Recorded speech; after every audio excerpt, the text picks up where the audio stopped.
ുകൾ മലമുകളിലേക്ക് ഉരുട്ടിക്കയറ്റി താഴേക്ക് തള്ളിയിട്ട് പൊട്ടിച്ചിരിച്ചിരുന്നൊരു ഭ്രാന്തൻ നമുക്കുണ്ടായിരുന്നു. ശുദ്ധവിഡിത്തം എന്ന് തോന്നിയേക്കാവുന്ന ഈ പ്രവൃത്തിയിലൂടെ വലിയൊരു ജീവിതസത്യം വിളിച്ചു പറയുകയായിരുന്നു നാറാണത്ത് ഭ്രാന്തൻ.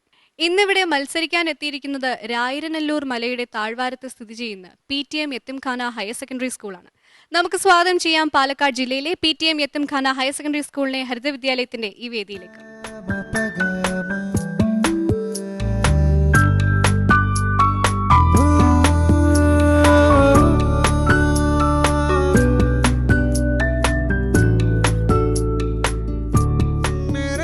PTM യത്തീംഖാന ഹയർ സെക്കൻഡറി സ്കൂളിന്റെ ആമുഖ ദൃശ്യങ്ങളിലേക്ക്.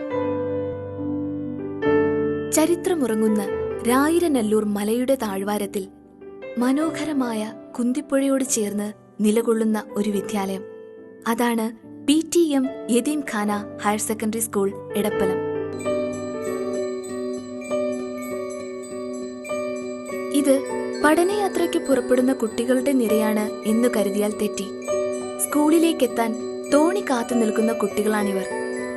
ഏകദേശം 400ഓളം വിദ്യാർത്ഥികളാണ് ഇങ്ങനെ പുഴ കടന്ന് ദിവസവും സ്കൂളിലെത്തുന്നത്.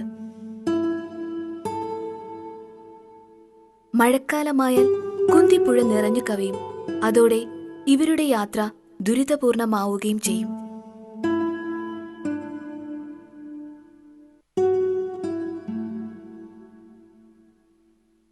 സകലവും നീ ശരണവും നീ സായുജ്യം നീ. SSLC വിജയം 90% മുകളിൽ നിലനിർത്താൻ കഴിയുന്ന പാലക്കാട് ജില്ലയിലെ ഈ വിദ്യാലയത്തിന് 2003 റാങ്ക് ജേതാക്കളെയും സൃഷ്ടിക്കാൻ കഴിഞ്ഞിട്ടുണ്ട്.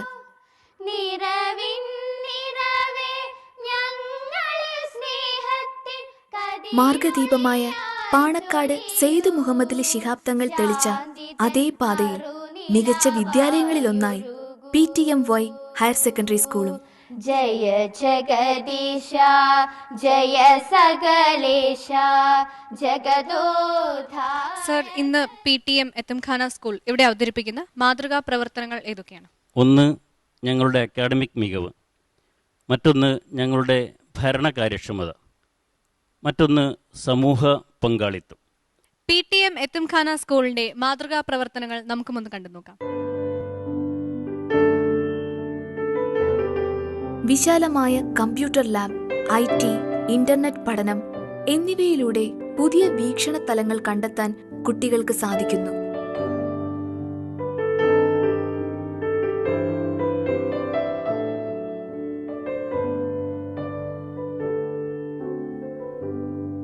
നിങ്ങൾക്കറിയാം, നമ്മുടെ ശരീരം ഉണ്ടാക്കിയിരിക്കുന്നത് കോശങ്ങൾ കൊണ്ടാണെന്ന് അറിയാം അല്ലേ? ഈ കോശങ്ങൾ വിഭജിക്കുന്നുണ്ടോ അതോ കോശങ്ങൾ വെറുതെ വലുതാവുക മാത്രമാണോ ചെയ്യുന്നത്? ഒരു കോശം വെറുതെ വളർന്ന് വലുതായിട്ടാണോ നിങ്ങൾ വളരുന്നത്, അതോ ഒരു കോശം വിഭജിച്ചിട്ടും വളർന്നിട്ടുമാണോ? രണ്ടും നടക്കുന്നുണ്ടോ?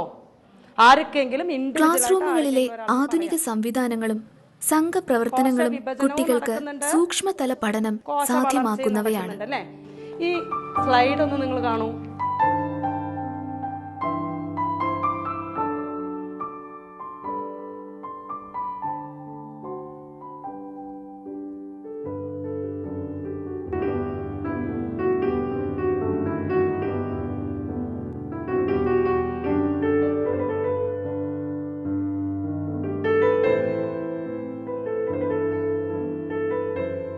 കുട്ടികളുടെ അറിവിനെയും അനുഭവങ്ങളെയും വളർത്തുന്ന തരത്തിലാണ് സ്കൂളിലെ വിവിധ ക്ലബ്ബുകളുടെ പ്രവർത്തന ശൈലി. അവർക്ക് സ്വയം വിലയിരുത്താനും മെച്ചപ്പെടുവാനുമുള്ള അവസരങ്ങളാണ് ക്ലബിന്റെ ആഭിമുഖ്യത്തിൽ നടത്താറുള്ള ഡിബേറ്റുകൾ. ഞാൻ നൗറീൻ. നമ്മുടെ സ്കൂളിൽ നിരവധി സാമൂഹിക പ്രശ്നങ്ങളെക്കുറിച്ച് സംവാദങ്ങൾ നടക്കാറുണ്ട്. അത്തരത്തിലൊന്നാണ് ഇവിടെ നടക്കുന്നത്. വൃദ്ധസദനങ്ങൾ അനിവാര്യമോ? ആ വിഷയത്തെക്കുറിച്ചാണ് നമ്മളിവിടെ ചർച്ച ചെയ്യുന്നത്. ആധുനിക ലോകത്തിന്റെ അതിക്രമങ്ങൾ നമുക്ക് ഒത്തിരി ദയനീയ ചിത്രങ്ങൾ സമ്മാനിക്കാറുണ്ട്. അത്തരത്തിൽ ഒന്നാണ് ഇന്ന് വൃദ്ധജനങ്ങൾ അനുഭവിച്ചു കൊണ്ടിരിക്കുന്ന ദുരവസ്ഥ. സ്കൂളിന്റെ വേറിട്ട മറ്റൊരു ഘടകമാണ് സ്പോർട്സ് രംഗത്തെ മികവ്.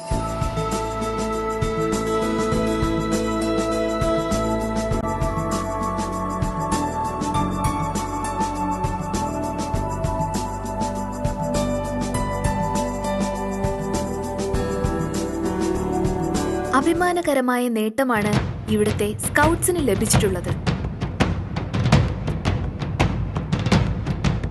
ഈ വർഷത്തെ ഒറ്റപ്പാലം വിദ്യാഭ്യാസ ജില്ലയിൽ രാജ്യ പുരസ്കാർ അർഹത നേടിയ 34 സ്കൗട്ടുകളിൽ 17 സ്കൗട്ടുകളും ഈ വിദ്യാലയത്തിൽ നിന്നുള്ളവരാണ്.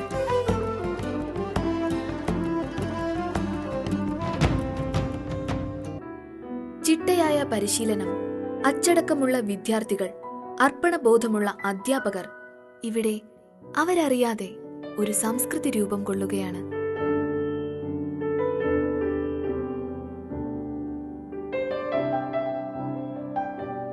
ഇനി സ്കൂൾ പ്രതിനിധികളും ജൂറി അംഗങ്ങളുമായുള്ള ആശയവിനിമയമാണ്. നിങ്ങളുടെ സ്കൂളിൻ്റെ പിന്നിലുള്ള മല രായിരനെല്ലൂർ മല അല്ലേ? അവിടെ ചരിത്രം ഉറങ്ങുന്നു എന്നാണ് പറയുന്നത്. എന്ത് ചരിത്രമാണ് അവിടെ ഉറങ്ങുന്നത് നൗറീൻ? വിക്രമാദിത്യ സദസ്സിലെ ഒരു പണ്ഡിതനായിരുന്നു വരരുചി. എന്താണ് വരരുചി? വരരുചിയുടെ വരരുചി ഒരു പറയെ കല്യാണം കഴിച്ചു. പഞ്ചമി എന്നായിരുന്നു പേര്.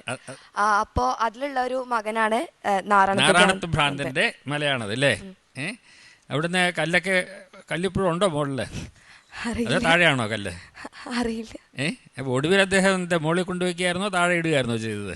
മുകളിൽ കൊണ്ടുപോയി വെച്ചിട്ട് താഴേക്ക് കിട്ടും. അതെ, അത് കല്ല് ഇപ്പൊ മുകളിലാണോ താഴെയാണോ? മുകളിൽ തന്നെയാണ്.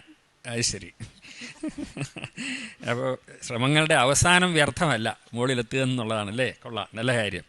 പിന്നെ നൗറീനൊക്കെ വല്ല ചർച്ചയിലൊക്കെ പങ്കെടുത്തിട്ട് എന്താണ് വൃദ്ധസദനങ്ങൾ വേണമെന്നോ വേണ്ടെന്നോ തീരുമാനിച്ചത്? അത് ശരിക്ക് മാതാപിതാക്കളെ നോക്കേണ്ടത് നമ്മുടെ മക്കളുടെ കടമ തന്നെയാണെന്നാണ്. ഗതികേടുകൊണ്ടല്ലേ മക്കൾക്ക് വെളിയിലൊക്കെ പോയി അതിലെ വീട്ടിലേക്ക് കാശ് അയക്കാൻ പറ്റുമോ? അപ്പൊ എന്ത് ചെയ്യും? ശരിക്ക് മക്കൾ തന്നെയല്ലേ മാതാപിതാക്കളെ നോക്കേണ്ടത്? നോക്കേണ്ടതൊക്കെ സമ്മതിച്ചു, പക്ഷെ എന്ത് ചെയ്യും പ്രായോഗികമായിട്ട്? ശരിക്കും നമ്മുടെ സമൂഹത്തില് നമ്മുടെ സ്നേഹവും ഐക്യമൊക്കെ നിലനിർത്താൻ സമ്മതിച്ചു. നമുക്ക് വെളിയിൽ പോയി പണിയെടുത്താലേ വീട്ടിലേക്ക് കാശ് അയക്കാൻ പറ്റൂ. അങ്ങനെയുള്ളവർ എന്ത് ചെയ്യും? അവരെ വെറുതെ ഇങ്ങനെ കുറ്റപ്പെടുത്തിയാൽ മതിയോ? അപ്പൊ എന്താ അതിന്റെ പരിഹാരം? എന്താണ്? അഖിലയ്ക്ക് വല്ല ഉത്തരവുണ്ടോ?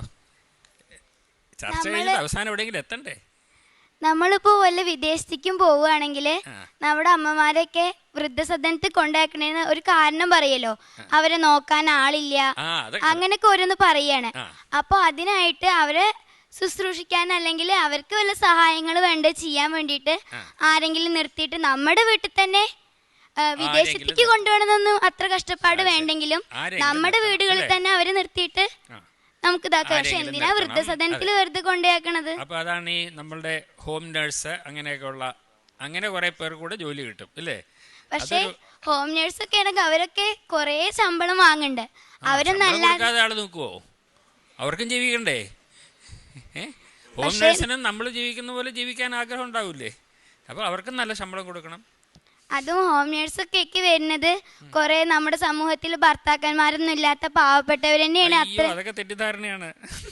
അല്ല, അവരും പാവങ്ങൾ തന്നെയാണ്. ഭർത്താക്കൻ ഇല്ലാത്തോണ്ടല്ല, അവരുടെ ഒരു ജോലി, ആളുകൾക്ക് ജീവിക്കാൻ ജോലി വേണ്ടേ? അത് നമ്മുടെ നാട്ടില് ചില അമ്മമാർക്ക് അല്ലെങ്കിൽ അച്ഛന്മാർക്ക് മക്കളെ നഷ്ടപ്പെട്ടവരുണ്ടാവാം, പല കാരണങ്ങളായിട്ട് നഷ്ടപ്പെട്ടവരുണ്ടാവാം. അവരെ സംബന്ധിച്ചിടത്തോളം ഈ വൃദ്ധസദനം അവർക്കൊരു എന്താ പറയുക, ഒരു സ്വർഗം പോലെയാവും.